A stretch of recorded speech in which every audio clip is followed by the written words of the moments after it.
Hello friends, welcome. My name is Kamalveer. आज हम एक नोवेल डिस्कस करेंगे। नोवेल का नाम है hard times for these times. Author of this novel is Charles Dickens और पेपर है आपका British literature part 3। Unit number is 1 and class is MA English semester 2nd।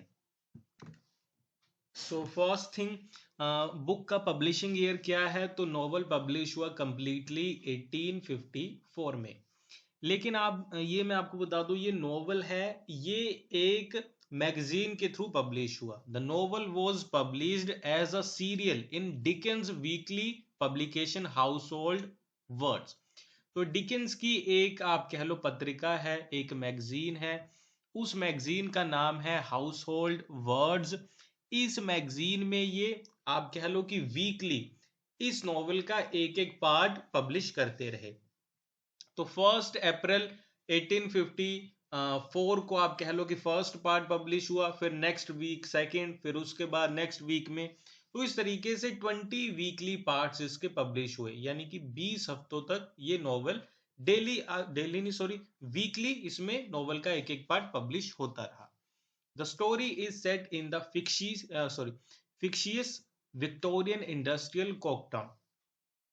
तो ये एक फिक्शन है, यानी कि काल्पनिक एक समाज, काल्पनिक सिटी के बारे में कल्पना की गई है, और वो काल्पनिक सिटी है कोकटाउन। कोकटाउन, देखो ऐसी कोई सिटी एग्जिस्ट नहीं करती, ये कल्पना है ना। कोकटाउन उसका नाम है, और ये एक इंडस्ट्रियल सोसाइटी है, इंडस्ट्रियल टाइम की एक सिटी है। इंडस्ट्रियल का मतलब है कि जहां पे इंडस्ट्रियल रेवोल्यूशन हो चुका है, वहां बहुत सारी फैक्ट्रीज वगैरह है।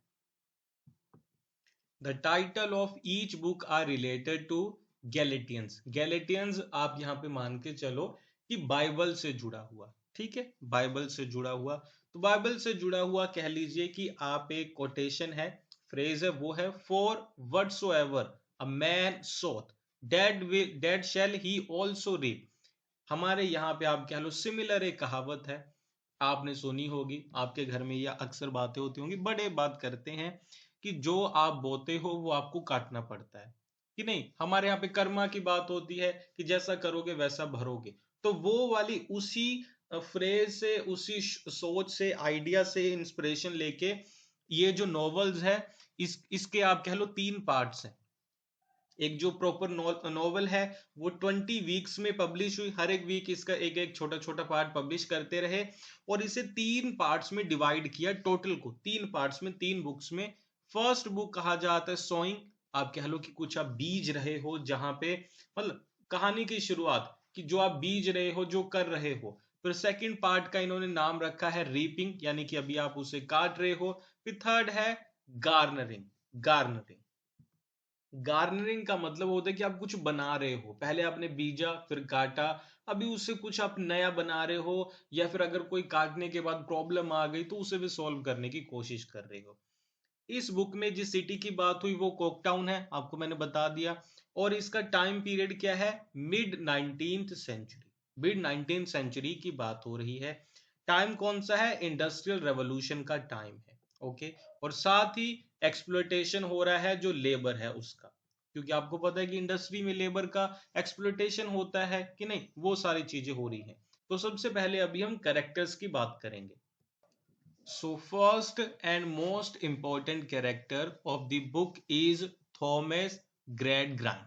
थॉमस ग्रैडग्राइंड, और कई जगह फिर इसे फिर मिस्टर ग्रैडग्राइंड भी लिखा जाता है। ये कैसे कैरेक्टर हैं? The notorious school board superintendent, आप कह लो कि ये स्कूल बोर्ड होता है ना जो, उसके सुपरिंटेंडेंट है।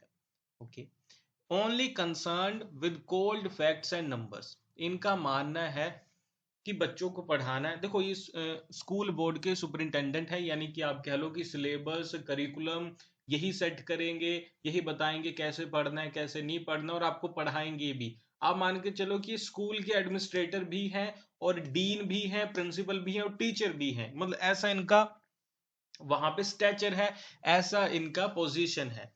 और इनका मानना ये है कि बच्चों को सिर्फ फैक्ट और फिगर्स ही पढ़ाने चाहिए, उन्हें आइडियाज कुछ समझाने की जरूरत नहीं है। जैसे हम समझाते हैं ना कि honesty is the best policy, वो कह रहे हैं ऐसी चीजें नहीं समझाओ, बच्चों को बस नंबर्स बताओ, नंबर्स बताओ, फैक्ट और फिगर्स बताओ। ओके, मान लो हम अर्थ के बारे में बात कर रहे हैं तो हम बच्चों को बताएंगे कि अर्थ के ऊपर कैसे बारिश होती है, कैसे क्लाउड्स बनते हैं, कैसे नदियां बनती हैं, ये सारी चीजें बताएंगे। हम बच्चों को ये नहीं बताएंगे कि आपको अर्थ को प्रिजर्व भी करना है ना, उसे बचाना भी है, मतलब ऐसी बातें नहीं बताएंगे। A follower of utilitarian ideas, utilitarianism, उपयोगितावाद, जर्मी बेंथम जुड़े हैं, एक आइडिया है, इसे आप छोड़ सकते हो। ठीक है, लेकिन बस याद रखना कि यूटिलिटेरियनिज्म से ही इज एसोसिएटेड। लेकिन बाद में वो एक मेंबर ऑफ पार्लियामेंट भी बनते हैं, याद रखिएगा। और इनके 5 किड्स हैं, इनके 5 बच्चे हैं, ये बात याद रखना, 5 बच्चे हैं इनके। और ये जो यंगर चिल्ड्रन है, एडम स्मिथ, थॉमस माल्टस एंड जेन, ये सभी आप कह लो ये अलग अलग स्कॉलर्स हैं, जिनके नाम यहाँ पे ये यूज कर रहे हैं अपने बच्चों के नाम के ऊपर। ये सारे क्या हैं, ये सारे स्कॉलर्स हैं, फिलोसोफर्स हैं। इन्हीं फिलोसोफर्स के नाम इन्होंने अपने बच्चे को दिए हैं, अपने बच्चों को दिए हैं। तो 3 बच्चे तो ये है, एडम स्मिथ, थॉमस माल्टस और जेन। और 2 ओल्डर बड़े बच्चे कौन है, लूजी एंड टॉम। और ये जो लूजी एंड टॉम है, यही आप कह लो कि इस स्टोरी के मेन कैरेक्टर्स होंगे। थॉमस ग्रैड के ये 5 बच्चे हैं। इन 3 बच्चों का जिक्र हमें ज्यादा नहीं मिलेगा। ये जो 2 बच्चे हैं ओल्डर, लूजी एंड टॉम, इन्हीं के आसपास, इन्हीं के सराउंड में पूरी की पूरी जो स्टोरी है वो रिवॉल्व करेगी, घूमेगी। देखो बच्चों, अभी आप यहाँ पे क्या कर सकते हो, मैं आपको एक बात बता देता हूँ। आप ना वीडियो के ऊपर सेटिंग का बटन दिखाई दे रहा होगा, वहां पे ना आप सेटिंग में चाहे अगर आपको लगे कि सर थोड़ा सा स्लो बोलते हैं, तो वहां पे ना 1.5 इसका वीडियो का स्पीड कर देना, तो थोड़ी वीडियो फास्ट फास्ट चलेगी, क्योंकि वीडियो बहुत लंबी होने वाली है। अगर आपको लगे कि आपको जल्दी जल्दी बस सुनना है तो वो कर सकते हो आप, ठीक है, लेकिन सुनना जरूर सारा। तो लूजी दूसरा कैरेक्टर है, ठीक है, लूजा या लूजी कैसे इसे बोलेंगे, ठीक है, लूजी मैं बोलता हूं। ओके, लूजी ग्रेड ग्रेड ग्राइंड, और बाद में इनका नाम लूजा बाउंडर बे हो जाता है, बाउंडर बे। देखो मैं लूजी बोल रहा हूं, लिखा यहाँ पे लूजा है, लेकिन सॉरी क्योंकि लूजी अच्छा लगता है थोड़ा नाम, तो इसीलिए। अदरवाइज आप यहाँ पे अच्छे से देख लेना कि स्पेलिंग क्या है, LOUSI। तो लूजी ग्रेड ग्राइंड इनका नाम है, बाद में इनकी शादी हो जाती है बाउंडर बे से, तो इसीलिए इनका नाम फिर लूजी बाउंडर बे हो जाता है। Is the eldest child of the Gradgrind, उनकी सबसे बड़ी लड़की है ये। She has been told to suppress her feelings, और इन्हें शुरू से सिखाया गया है कि फीलिंग्स को छोड़ो, इमोशंस को छोड़ो, बस आपको फैक्ट और फिगर्स का पीछा करना है, उन्हीं के बारे में पढ़ना है, सीखना है।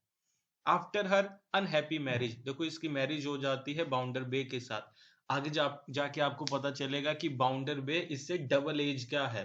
ओके, तो ये बहुत अनहैप्पी रहती है अपनी मैरिज में। She is tempered to adultery by James Harthouse, ठीक है, और आप कह लो जेम्स हार्ट हाउस एक और कैरेक्टर आएगा, वो इसे तंग करने की भी कोशिश करेगा, वो भी अभी हम समझेंगे। ठीक है, और बाद में क्या होता है कि एंड में ये अपने पिता के पास, फादर के पास, ग्रेट ग्राइंड के पास वापस चले जाते हैं कि मैं अपनी मैरिज से खुश नहीं हूँ पापा, मैं आप ही के पास रहूंगी। ओके, नेक्स्ट कैरेक्टर है टॉम, पूरा नाम है थॉमस ग्रेट ग्राइंड, लूजी का भाई और ग्रेट ग्राइंड का ये बेटा है। ओके, कहानी में इसका नाम टॉम आएगा तो याद रखना। इज द ओल्डेस्ट सन, सबसे बड़ा लड़का यही है, and second child of great grinds. Okay, Tom has a strong relationship with his sister, तो इसकी सिस्टर और इसका बहुत अच्छा रिलेशन है, दोनों एक दूसरे से बहुत बहुत प्यार करते हैं, एक दूसरे का बहुत ध्यान रखते हैं। He works in Bounderby's bank, और ये जो बाउंडर बे है जिसके साथ इसकी बहन की शादी होगी, वहां पे सॉरी, वहां पे ये काम करता है, उस बैंक में ये काम करता है, और बाद में उस बैंक में चोरी भी कर लेता है ये, ठीक है, चोरी भी करता है। तो ये सारी चीजें आप देखना। बल्कि आप देखो कि इसकी सिस्टर ने बाउंडर बे से शादी ही इसलिए की थी कि मेरे ब्रदर को जॉब मिल जाए, तो इसकी सिस्टर इसके बारे में बहुत सोचती है। सो बाउंडर बे के बारे में अभी तक आपको कई सारी चीजें पता चल गई होंगी। जोसिया बाउंडर बे, ठीक है, जो मिस्टर ग्रेट ग्राइंड के फ्रेंड भी हैं, और एक फैक्ट्री के ओनर भी हैं, और आपको पता है कि बैंक भी चलाते हैं, और ये ग्रैड ग्राइंड की लड़की लूजी से शादी भी करता है। ये आपको पता चल गया सारी चीजें कि नहीं? नेक्स्ट कैरेक्टर है मिसिज स्पेयरसिट। वो मिस्टर बाउंडर बे के साथ रहती है। ओके। और वो क्या है, मिस्टर बाउंडर बे के साथ रहती है और वो लूजी को हेट करती है। ओके, क्योंकि आपको पता है कि बाउंडर बे पहले तो इसका बहुत ध्यान रखता था मिसिज स्पेयरसिट का, लेकिन जब बाउंडर बे की अपनी शादी हो गई तो उसके ऊपर फिर उसने ध्यान देना कम कर दिया। और ये जो स्पेयरसिट है एक विडो है लेकिन बाउंडर बे के साथ रहती है उसकी हेल्प के लिए। नेक्स्ट कैरेक्टर है सिसी या सेसिला। ठीक है, सेसिला जो एक कैरेक्टर है बहुत अच्छा। ये आप कह लो ऐसा कैरेक्टर है जो हमें स्टोरी में रियलिटी से एनकाउंटर करवाता है, हमारा रियलिटी से रूबरू करवाता है। ओके, ये ग्रैंड ग्राइंड के स्कूल में पढ़ती है, बाद में ग्रैंड ग्राइंड के घर में भी रहती है। और इसके पिता और ये क्या करते हैं, ये सर्कस में काम करते हैं। और यहाँ पे ना एक और छोटी सी चीज मैं ऐड कर दूं कि ना हमारी जो ऐप है, यहाँ पे लिखा भी हुआ है अमन पाठशाला। तो अमन पाठशाला नाम से हमारी ऐप है। तो इसी ऐप के ऊपर ना ये सारी वीडियोस के पीडीएफ मैं अपलोड कर दूंगा, वहां से आप इसे डाउनलोड कर पाओगे। ओके, तो ऐप डाउनलोड कर लीजिएगा। उसके बाद है स्टीफन ब्लैकपुल। ओके, ये भी एक कैरेक्टर है। ये एक वर्कर है जो कि मिस्टर बाउंडर बे की फैक्ट्री में काम करता है। ऑल दो ही इज मैरिड, उसकी शादी हो रखी है, लेकिन वो अपनी शादी से खुश नहीं है और वो अपनी फैक्ट्री में काम करने वाली लड़की से प्यार करता है जिसका नाम है रेचल। ओके, स्टीफन स्टीफन क्या है, तो ये वर्कर है, मिस्टर बाउंडर बे की फैक्ट्री में काम करता है, शादीशुदा है लेकिन अपनी आप कह लो शादी से खुश नहीं है, तो दूसरी लड़की से प्यार करता है, उससे शादी करना चाहता है। और कहा जाता है कि इसकी जो वाइफ है, ड्रंकन वाइफ, वो बहुत ज्यादा शराब पीती है जो इसकी वाइफ है। लास्ट इंपॉर्टेंट कैरेक्टर है जेम्स हार्ट हाउस। ओके, क्या है, इंडोलेंट है, बहुत अमीर है, अपर क्लास जेंटलमैन है। और ये लूजी को आप कह लो छेड़ने की, अपने जाल में फंसाने की कोशिश करता है। यहाँ पे आप देख सकते हो ये बाकी कैरेक्टर्स हैं। अगर आपको इनके बारे में पढ़ना है डिटेल में तो आप पीडीएफ से बाद में पढ़ लेना, मैंने जैसे आपको बताया डाउनलोड कर लीजिएगा। अभी हम आते हैं स्टोरी के ऊपर। स्टोरी अभी हम डिस्कस करना स्टार्ट करते हैं। स्टोरी स्टार्ट होती है, जैसे मैंने बताया, बुक का फर्स्ट पार्ट सोइंग, बीजना। अभी आप बीज रहे हो, है ना, कुछ भी जो भी कर रहे हो, बाद में आपको फिर वो बोन आप कह लो काटना पड़ेगा, वही चीज। तो there is a school in Coketown. Coketown में एक स्कूल है, वहां पे थॉमस ग्रैड ग्राइंड पढ़ाते हैं। और थॉमस ग्रैड ग्राइंड कहते हैं, now what I want is facts, teach these boys and girls nothing but facts. तो आप कह लो वहां पे स्कूल चल रहा है, वो पढ़ा रहे हैं और बच्चों को कह रहे हैं कि मुझे सिर्फ फैक्ट चाहिए और मुझे कुछ नहीं चाहिए, और मैं ना कुछ पढ़ाना चाहता हूँ ना तुमसे सुनना चाहता हूँ। बच्चों को कहते हैं बस डेट्स, ईयर, फैक्ट फिगर आप लर्न करो, मेमोराइज करो, बाकी कुछ भी नहीं करना है। Thomas Gradgrind is teaching in a school, मैंने आपको बता दिया। वो टीच कर रहे हैं स्टूडेंट्स को about the significant role of facts in life, कि लाइफ में फैक्ट्स कितने ज्यादा जरूरी हैं। वो कहते हैं कि जो इमेजिनेशन है, इमोशंस है, वो यूजलेस है, उनका कोई फायदा नहीं है। Real education is to teach students about the facts. और ये कहते हैं कि स्कूल में फैक्ट ही पढ़ाने चाहिए, वही रियल नॉलेज है, वही रियल एजुकेशन है। और उन्होंने अपने बच्चों को भी ऐसे ही बड़ा किया है, उनकी ऐसे ही अपब्रिंगिंग हुई है। ओके, यहाँ पे एक छोटा सा आप चीज देख लीजिए। One day Gradgrind requested Louisa. देखो मैं लूजी कह रहा हूँ बार बार, ध्यान रखिएगा। तो ये फैक्ट वाली बात का ना अभी एग्जांपल भी देख लो कि ये अपनी लाइफ में भी इसे इंप्लीमेंट करते थे। तो एक दिन लूजी को ग्रैड ग्राइंड कहते हैं कि तुम ना मिस्टर बाउंडर बे से शादी कर लो। तो लूजी कहती है कि पापा ऐसा क्यों? वो कहते हैं लूजी, डेट अकॉर्डिंग टू फैक्ट्स, अगर हम फैक्ट्स की बात करें, अगर तुम उससे शादी कर लोगी जो तुमसे 30 साल बड़ा है, your brothers life would be so easy, तुम्हारे भाई की लाइफ बहुत इजी हो जाएगी। क्यों, कैसे? क्योंकि अगर तुम एक अमीर आदमी से शादी करोगी, उसके पास बैंक है, फैक्ट्री है, तुम्हारे भाई को वहां पे जॉब मिल सकती है। ठीक है, तो फैक्ट फैक्ट देखो, वो कह रही है कि ठीक है, फैक्ट के अकॉर्डिंग तो बात सही लग रही है, देखो प्यार प्यार इमोशन बाकी कुछ नहीं देखा, फैक्ट के अकॉर्डिंग बात सही है, तो ये शादी कर भी लेती है। लूसी एग्री भी हो जाती है ताकि वो अपने भाई टॉम की हेल्प कर सके।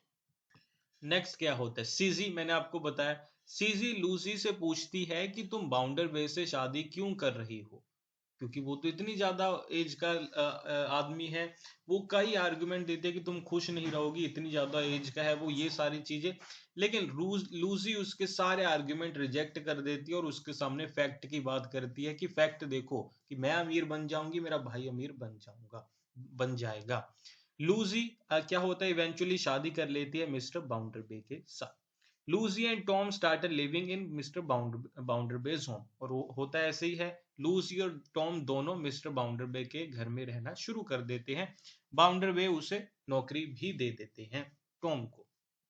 क्यों? क्योंकि मिस्टर बाउंडरबे क्या है, एक फैक्ट्री के ओनर है, जैसे मैंने आपको बताया। अभी मिस्टर बाउंडरबे की बात करते हैं। तो मिस्टर बाउंडरबे फैक्ट्री के ओनर हैं, अपने वर्कर्स का एक्सप्लॉइटेशन करते हैं और अपने वर्कर्स को क्या कहते हैं, he calls his workers as hands. ये कहते हैं कि ये एक हाथ की तरह है, ये मेरे वर्कर हाथ की तरह है। कि देखो, अगर मेरे पास 100 वर्कर है तो मेरे पास 100 हाथ हैं काम करने के लिए। तो वर्कर्स को वो क्या मानते थे, अपने हाथ काम करने के लिए। और वहां पे एक वर्कर है स्टीफन, जो मैंने आपको बताया था पहले। लेकिन अभी क्या वर्कर इससे खुश हैं? तो workers are not happy with Mister Bounderby. क्यों? क्योंकि आपको पता है कि ये बहुत कोई अच्छा इंसान नहीं है। Okay. Stephen has more problems. Stephen जो कैरेक्टर है, उसकी देखो पहली प्रॉब्लम तो है ही कि ज्यादा हमें आप कह लो सैलरी नहीं मिल रही, ये सारी चीजें। लेकिन स्टीफन वहां काम कर रहा है तो ये तो प्रॉब्लम है ही कि उसका एक्सप्लोइटेशन होता है, बहुत सारे घंटे उसे काम करना पड़ता है। उसकी कुछ और प्रॉब्लम भी है, वो क्या है, he is not happy with his marriage. अपनी शादी से वो खुश नहीं है। क्यों नहीं है? क्योंकि उसकी वाइफ क्या है, वो आप कह लो कि बहुत ज्यादा शराब पीती है। तो he started liking a girl working in his factory, जिसका नाम है रेचल। तो स्टीफन क्या करता है, रेचल से प्यार करना शुरू कर देता है, जो उसी फैक्ट्री में काम करती है, उसी फैक्ट्री में काम करती है। Stephen wants to marry Rachel. अभी स्टीफन है वो रेचल से शादी करना चाहता है, लेकिन पहले उसे डिवोर्स लेना होगा अपनी फर्स्ट वाइफ से, तो बहुत सारी कॉम्प्लिकेशंस है। तो स्टीफन मिस्टर बाउंडरबे के पास जाता है टू फाइंड सोल्यूशन। कहता है कि मिस्टर बाउंडरबे, प्लीज मुझे कोई सोल्यूशन बताइए, मैं क्या करूं। तो मिस्टर बाउंडरबे कहता है कि तुम्हें एक लॉयर की जरूरत होगी। तो पहले, क्योंकि तुम्हें अपनी पहली शादी से डिवोर्स लेना होगा, तो तुम्हें एक लॉयर की जरूरत है। लेकिन मिस्टर बाउंडरबे साथ ही उसकी इंसल्ट कर देता है। वो कहता है, but you don't have enough money, so you can not do anything. Stephen leaves the room. वो उसकी इंसल्ट करता है और कहता है कि तुम्हारे पास पैसे तो है नहीं, कैसे लॉयर करोगे, हायर कैसे केस करोगे, ये सारी चीजें, तो तुम कुछ नहीं कर सकते, जैसे हो वैसे ही रहो। तो स्टीफन गुस्से में वहां से निकल जाता है।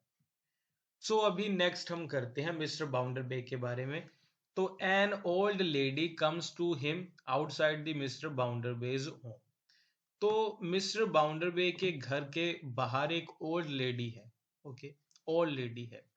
She wants to know about Mister Bounderby. वो ना मिस्टर बाउंडर बे के बारे में, बाउंडर बे के घर के ना आसपास, आप समझ लो कि बाउंडर बे रहता है, उसके घर के आसपास में ना एक ओल्ड लेडी घूम रही है। वो हर एक इंसान से मिस्टर बाउंडर बे के बारे में पूछती रहती है कि वो कैसा है, कैसे रहता है, ये सारी चीजें। और वो उसकी नई वाइफ के बारे में भी लोगों से पूछती है। She wants to know everything about Mister बाउंडर bay.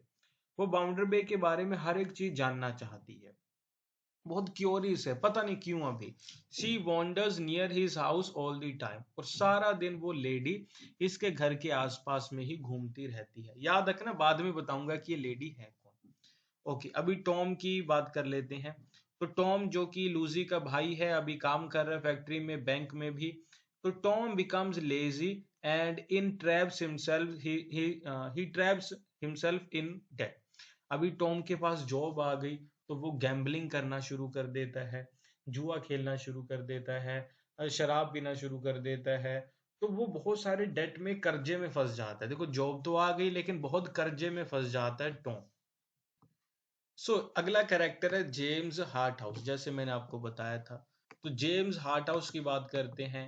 He came from London, वो लंदन से आया है। वो एक रिच पर्सन है, अमीर आदमी है, यंग जेंटलमैन है। He was getting bored in London, और लंदन में बहुत बोर हो रहा था, क्योंकि सारी सुख सुविधाएं तो है ही, बोर हो रहा है। तो वो मिस्टर बाउंडर बे के पास आ जाता है काम करने के लिए। लेकिन बाउंडर बे के पास रहता रहता वो जो क्या होता है, लूजी में इंटरेस्ट उसका डेवलप होना शुरू हो जाता है। ओके, क्योंकि लूजी एक यंग लेडी है। ही स्टार्टेड फ्लर्टिंग विद लूजी, और लूजी के साथ फ्लर्ट करना शुरू कर देता है। He gets to know that she is most worried about her brother, और उसे ये भी पता चलता है बातों बातों में कि लूजी का जो आप कह लो कि आ, लूजी का आप कह लो वीक पॉइंट उसका ब्रदर है, क्योंकि वो अपने ब्रदर के बारे में बहुत सोचती है।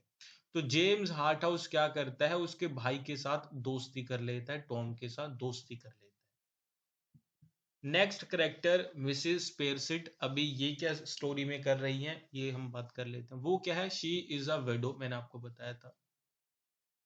She use to live with Mister Bounderby, Bounderby के साथ रहती है। Before marriage he respected her, marriage से पहले बाउंडरबे लूजी के साथ शादी करने से पहले उसकी बहुत रिस्पेक्ट किया करता था, लेकिन अभी उसकी मैरिज हो गई तो वो इसे इग्नोर करना शुरू कर देता है, इसे लेस इंपॉर्टेंस देता है। इसीलिए मिसिस स्पेरसिट लूजी से एनवी करती है, ईर्ष्या करती है, जेलसी करती है। In factory workers make a union against Mister Bounderby. अभी मिस्टर बाउंडरबे आपको पता है कि फैक्ट्री में वर्कर्स के साथ बहुत अच्छा कोई ट्रीट उन्हें नहीं करता, तो सारे वर्कर्स मिलके क्या करते हैं, एक यूनियन बना लेते हैं। लेकिन स्टीफन उसका पार्ट नहीं बनता है। स्टीफन याद है ना, जो मिस्टर बाउंडरबे के पास गया था कि लॉयर की जरूरत है, ये सारी चीजें। All workers break any type of relation with Stephen, they treat him like a traitor.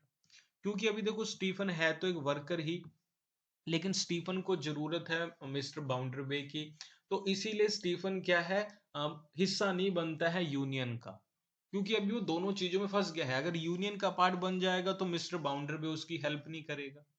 ठीक है ना, समझ रहे हो ना, तो उसको हेल्प की भी जरूरत है। तो सारे वर्कर उसे ट्रेटर मानते हैं। ट्रेटर का मतलब होता है गद्दार की तरह उसे देखते हैं।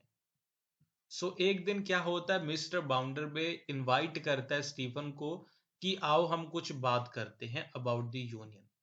लेकिन स्टीफन कहता है कि देखो कि मैं यूनियन का पार्ट तो नहीं हूं, यूनियन का हिस्सा तो नहीं हूं, लेकिन यूनियन के सीक्रेट्स मैं आपको नहीं बताऊंगा, मैं यूनियन को बिट्रे नहीं करूंगा, क्योंकि वो पहले ही मुझे लोग अच्छा नहीं समझते। मैं ऐसा नहीं हूं कि यूनियन के अगेंस्ट हूं, लेकिन मैं सिर्फ इसीलिए यूनियन का पार्ट नहीं हूं क्योंकि मुझे आपकी जरूरत है। लेकिन वो यूनियन के बारे में कुछ नहीं बताता है।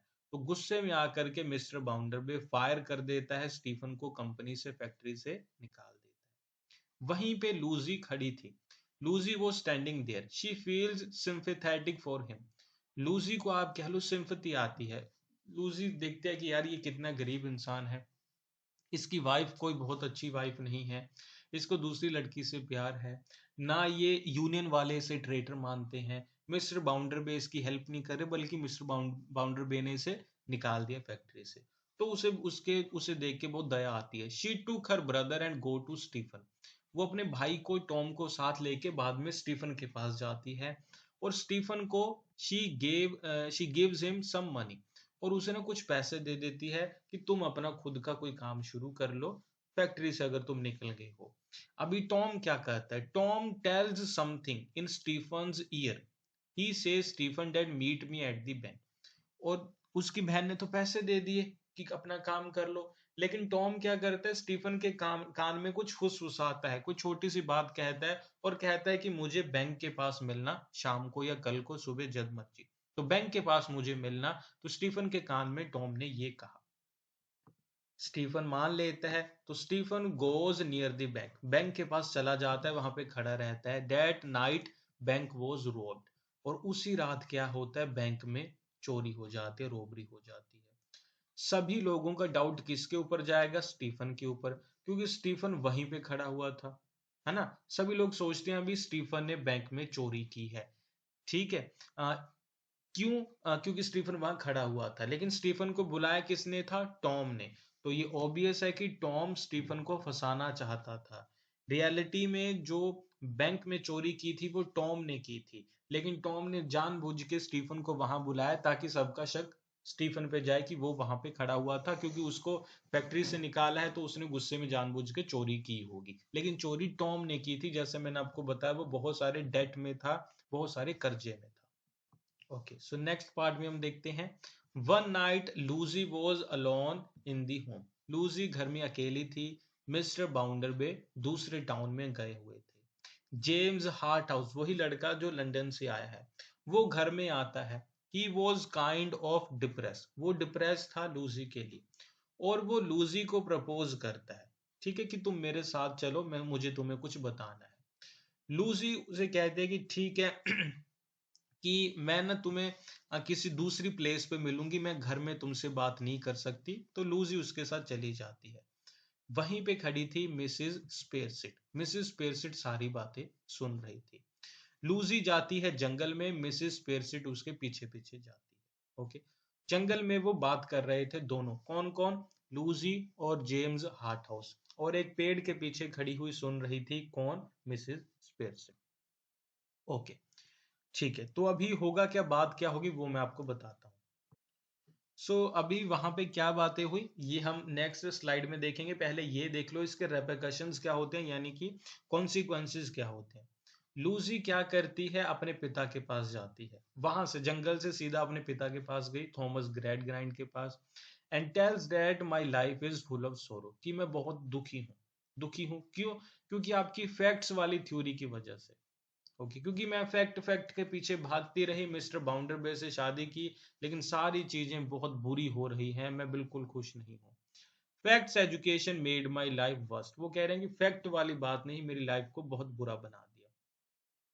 मिस्टर ग्रैड ग्राइंड सारी चीजें रियलाइज करते हैं, अपनी गलती रियलाइज करते हैं। ओके, और वहीं पे सिसी आती है। सिसी सिसी ही परसुएड करती है मिस्टर हार्ट हाउस को to leave the place and go back to London. अभी ये सारी बातें सिसी को भी पता चल गई, लेकिन सिसी को पता था, सिसी को सारी बातें पता है, सिसी को पता है कि हार्ट हाउस क्या चाहता है। हार्ट हाउस लूजी को अपने साथ ले जाना चाहता है। अगर वो ले जाएगा तो आपको पता ही है कि जो बाउंडर बे है वो ग्रैड ग्राइंड फैमिली के साथ फिर कुछ बुरा कर सकता है। तो इसीलिए वो क्या है, लूजी उसके साथ नहीं जाती है। सीसी उसे समझाती है हार्ट हाउस को कि तुम लंदन वापस चले जाओ। लूजी नहीं जाएगी, लूजी अपने फादर के पास आ जाती है। अभी स्पेयर सिट जिसने ये सारी बातें सुनी थी, वो जाके बाउंडर बे से कहती है your wife has run with heart house, कि तुम्हारी जो वाइफ है लूजी हार्ट हाउस के साथ भाग गई है। लेकिन आपको पता है कि भागी नहीं थी, उसको भगाया किसने था, हार्ट हाउस को सिजी ने, कि तुम यहां से चले जाओ, और लूजी वापस अपने पिता के घर आ गई थी। Mister Bounderby goes to Thomas Gradgrind. Mister Bounderby जैसे ही दूसरे शहर से आते हैं, ग्रैड ग्राइंड के पास आते हैं और कहते हैं कि तुम्हारी डॉटर भाग चुकी है हार्ट हाउस के साथ। ग्रैड ग्राइंड कहता है कि मेरी डॉटर कहीं नहीं भागी, वो मेरे साथ ही है, शी इज विद मी। और ये भी कहता है, लेकिन आज के बाद ये बात तुम अच्छे से समझ लो, she is not going with you anywhere, please leave my house, कि आज के बाद वो तुम्हारे साथ भी नहीं जाएगी, वो यहीं रहेगी। यानी कि शादी वगैरह सब कुछ कैंसिल ही समझो, क्योंकि आपको पता है कि वो सारी बातें समझ गया था कि उसकी बेटी कितनी दुखी है। स्टीफन लेफ्ट द सिटी, और स्टीफन को शहर छोड़ना पड़ता है, क्योंकि शहर की सारी पुलिस उसको ढूंढ रही है कि इसी ने रॉबरी की है। Okay, this time he comes back, लेकिन एक बार वो शहर से वापस आता है कोकटाउन में, अपना जो कि वो बेगुनाह है ये साबित करने के लिए, to clear his name, but he falls into a hole, और वो एक ना गड्ढे में गिर जाता है, एक गड्ढे में गिर जाता है, और उस गड्ढे में ही उसकी डेथ हो जाती है। जैसे मैन होल होते हैं ना सीवरेज वाले, इस तरीके गड्ढे में गिर के मर जाता है। पहले उसने सिटी को छोड़ दिया, लेकिन वापस आ गया कि नहीं, मैं अपने आप को बेगुनाह साबित करूंगा, लेकिन गड्ढे में गिर के मर गया। But before dying he tells Mister Bounderby, लेकिन मरने से पहले उसने बाउंडरवे को कहा, उसी जगह से, that I have not robbed the bank, Tom robbed the bank. और वो मरने से पहले लेकिन ये बता गया कि मैंने रॉबरी नहीं की थी, टॉम ने चोरी की थी। अभी जो सिसी है वो टॉम को बचाना चाहती है, लूजी, सारे लोग टॉम को भी बचाना चाहते हैं, तो इसीलिए वो क्या कहते हैं टॉम को, Tom to hide in her father circus in disguise. Sissy कहती है कि तुम्हें बचना है टॉम को, तो तुम ऐसे करो कि तुम मेरे पिता की सर्कस में चले जाओ, वहां पे डिस्गाइज अपना भेष बदल के वहां पे रहना शुरू कर दो, और टॉम वहां पे जाके छुप जाता है। Gradgrind and Louisa make a plan, दोनों एक प्लान बनाते हैं to flee Tom out of country to save him. दोनों एक ऐसा प्लान बनाते हैं कि किसी तरीके से अभी सर्कस से निकाल के उसे देश से भगा देते हैं ताकि वो बच जाए। सिसी बता देती है उन्हें कि जो टॉम है वो सर्कस में छुपा हुआ है ना। एक और कैरेक्टर अभी आता है, बिट्जर। बिट्जर BITZER। वो एक स्टूडेंट है ग्रेड ग्राइंड का ही, ग्रेड ग्राइंड का एक स्टूडेंट है बिट्जर, जो आता है, जो आप कह लो पुलिस में है। वो टॉम को अरेस्ट करने के लिए आता है, टॉम को अरेस्ट करने के लिए आता है। ग्रेड ग्राइंड कहता है बिट्जर से कि देखो मैं तुम्हारा टीचर हूँ, तुम क्या, तुम्हारे तुम्हारे पास कोई इमोशंस नहीं है, फीलिंग्स नहीं है मेरे लिए, क्योंकि तुम मेरे ही बेटे को अरेस्ट करने आए हो और जेल में डालने आए हो, तो कुछ तो इमोशंस होंगे, मेरे लिए रिस्पेक्ट होगी, मेरे बेटे को छोड़ दो। लेकिन बिट्जर यहाँ पे कहता है that you have taught me that facts are everything, कि तुम ही ने मुझे सिखाया है फैक्ट ही एवरीथिंग है, हर एक चीज है, इमोशंस आर यूजलेस। ठीक है, तो मैं टॉम को जाने नहीं दूंगा। Circus master helps Tom to run away, लेकिन सर्कस का मास्टर हेल्प कर देता है टॉम की और टॉम भाग जाता है। अभी क्या होता है लास्ट में, तो मिसिस स्पेयरसीट क्या करती है, वो आपको लेडी याद है ना, वो लेडी जो बाउंडर बे के घर के आसपास घूमती रहती थी, सारी चीजें पूछती रहती थी, उसे कैप्चर कर लेते, पकड़ लेते और पूछते कि तुम यहाँ पे क्यों घूमती रहती हो। तो वो बताती है, क्या बताती है, कि मैं उसकी मदर हूँ, बाउंडर बे की मदर हूँ, मैं उसके लिए कंसर्न हूँ, इसीलिए मैं यहाँ पे घूमती रहती हूँ, तो ये भी आपने याद रखना है। सो लास्ट में क्या होता है, ग्रेड ग्राइंड रियलाइज करता है कि इमोशंस की वैल्यू क्या है, फैक्ट ही हर एक चीज नहीं है। लूजी अभी दोबारा शादी नहीं करती, अपने पिता के साथ ही रहती है। टॉम जो कि अपनी फैमिली के दूर दूसरे देश में रह रहा है छुप करके। स्टीफन क्या है, स्टीफन की डेथ हो चुकी है, आपको पता है, मैन होल में गिर करके। हार्ट हाउस क्या है, वो लंदन वापस चला गया है। तो ये थी स्टोरी हार्ड टाइम्स की। आई गेस आपको सारी चीजें अच्छे से क्लियर हुई होंगी। वीडियो अच्छा लगा तो लाइक करना, चैनल पे नए हैं तो सब्सक्राइब करना। कोई भी डाउट है वीडियो के नीचे कमेंट बॉक्स में लिख के जरूर मुझे बताना। Thank you for watching, bye bye.